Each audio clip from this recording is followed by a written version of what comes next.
नवरात्रीच्या 9 दिवसाच्या उपवासामध्ये तेच पदार्थ खाऊन आपल्याला कंटाळा येतो। जर आपल्याला वेगळा पदार्थ भेटला तर मी आज तुमच्यासाठी कचोरीची रेसिपी घेऊन आली आहे। शेवटपर्यंत नक्की पहा, तुम्हालाही आवडेल। तर ही कचोरी बनवण्यासाठी आपल्याला उकडलेले बटाटे लागणार आहे। उकडलेले बटाटे मी 3 घेतलेले आहेत आणि त्याची सालं काढून मी ती किसून घेणार आहे। बघा, याप्रमाणे आपल्याला किसून घ्यायचं आहे। बटाटे किसून झाल्यानंतर त्याला बाइंडिंग येण्यासाठी कॉर्नफ्लॉवर किंवा अरारूट पावडर जर तुमच्याकडे असेल तर ती घाला। 3 टेबलस्पून मी कॉर्नफ्लॉवर घातले आहे आणि मीठ चवीनुसार घातलं आहे आणि ते मिक्स करून घेत आहे। मला जरा ओलसर वाटते म्हणून 2 टेबलस्पून मी कॉर्नफ्लॉवर अजून घालून घेतलं आहे।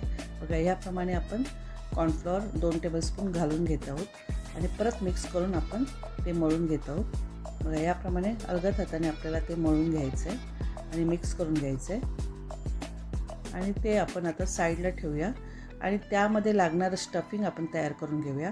ओलं खोबरं घेतले, बारीक तुकडे करून घेतलेत, मिरच्या तिखटानुसार घ्या आणि आल्याचे तुकडे घेतले, साखर घेतले, मीठ घेतले आणि लिंबू घेतलं आहे।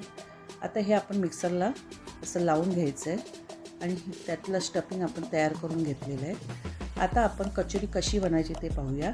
तर ते जे बटाट्याचं आवरण आपण तयार करून घेतलं आहे, बघा याप्रमाणे वाटीसारखं ते करून घ्यायचं आहे। पातळ, जास्त पातळ करू नका, थोडंसं जाडसर असं मीडियम साईजचं करून घ्या आणि त्यात चटणी घालून आपण त्याला व्यवस्थित जॉईंट करून घेऊया, एकत्र करून घेऊया आणि त्याला गोल आकार देऊया। अलगदपणे गोल आकार द्यायचा आहे आपल्याला, असं पूर्ण दाबून घेऊया आणि मग त्याला गोल आकार देऊया लाडवासारखा आणि पिठात घोळून घ्या।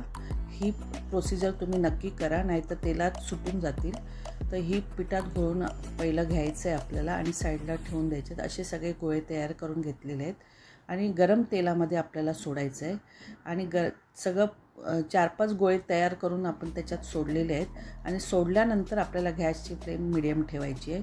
सोडताना गॅसची फ्लेम फास्टच असली पाहिजे आणि 1 मिनटं त्याला हलवायचं नाही आहे, कारण ते आवरण नाजूक असतं त्यामुळे ते निघू शकतं। त्यामुळे 1 मिनटानंतर ते वरचं आवरण जरा कडक झाल्यानंतर आपल्याला झाऱ्याने ते अलगदपणे पलटून घ्यायचं आहे। याप्रमाणे आपली कचोरी तयार झालेली आहे। अशी कचोरी बनवा, तुम्हाला नक्कीच आवडेल। जर तुम्हाला ही रेसिपी माझी आवडली असेल तर प्लीज मला लाईक, शेअर, सबस्क्राईब करा। नमस्कार।